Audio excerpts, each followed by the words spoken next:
Ashamaar kafuunee kabajamtoota hordoftoota chaanaalii Shimeemaan ani Shimeedhaa Shimeemaan kun chaanaalii Shimeemaan lammaffaadha. Kabajamtoota hordoftoota chaanaalii keenya guyyaa har'aa kana Facebookii keenya irratti jechuudhaan namoota 5,000 ol simachuu waan hin dandeenyeef nama 5,000 ol hiriyaa godhachuu waan hin dandeenyeef waan tokkoon isinitti agarsiisaa aad kan jettu Facebookii keessatti profaayilii keessan keessa yeroo seentan profaayilii kiyya keessa seeneen isinitti agarsiisaa hiriyoonni koo yeroo laalan kun akkanatti itti mul'ata. Namni tokko amma ana friendii na ergu yoo barbaade yookiin aad na gochuu yoo barbaade kunoo aad kan jettu tanatu mul'ata. Aadii tana gara foolootti jijjiirra gara foolootti jijjiireetiin isinitti agarsiisa.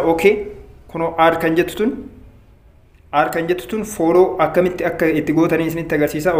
Anama friendii 4,800 wayin qaba 5,000 yoo guute kana caalaa hiriyaa biraa godhachuu hin danda'u. Kanaafu fooloo yoo goone immoo nama miliyoonota lakkaa'aman hiriyaa godhachuu dandeenya waan ta'eef gara foolootiin jijjiiree isinitti agarsiisa akkamitti akka step kunoo amma akkuma argitan aad friend jedha booda deebinee ni argina fooloo ta'a jechuudha. Amma milkeeffadha. Akkamitti akka waan kana fayyadamtanii afaan Amaariffaatiin hojjedheetiin ture kunoo afaan Oromootiin chaanaalii kanarratti jalqabnee jirra. Please sandura chaanaalii kana subscribe godhaa, video like godhaa, barnoota gaggabaabaa isiniin barsiisee jechuudha. Jalqabnee jirra. Facebookii keenya jalqabarraa jechuudha kunoo. Amma already Facebookii jalqabarraa isinitti agarsiisa. Kunoo aappii Facebookii nan banaa. Kunoo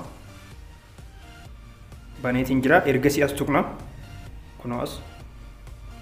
Ergasii tuqnee booda kunoo settingii bira dhaqnaa akkana ol qabne.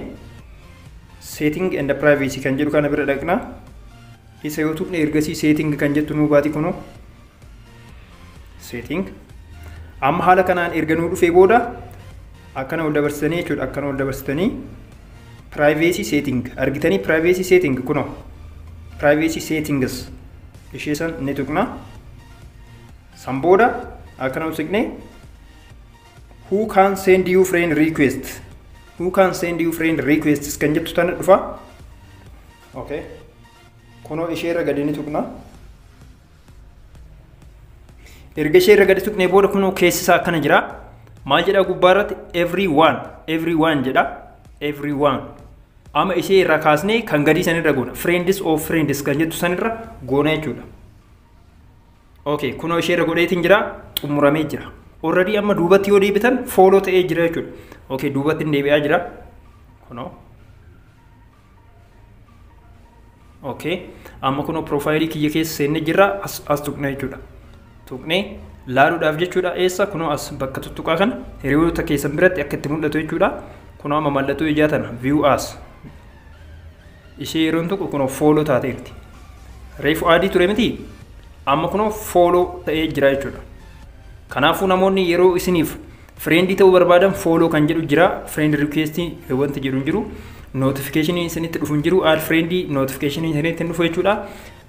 Bifa kanaan fayyadamna jechuudha. Kabajamtoota barnoota baay'ee gabaabaa ta'e kan baay'ee isin barsiisu chaanaalii kanarratti isin barsiisa waan ta'eef subscribe gochuu hin irraanfatinaa. Viidiyoo birootiin walitti deebinaa. Bye bye. Ulfaadhaa.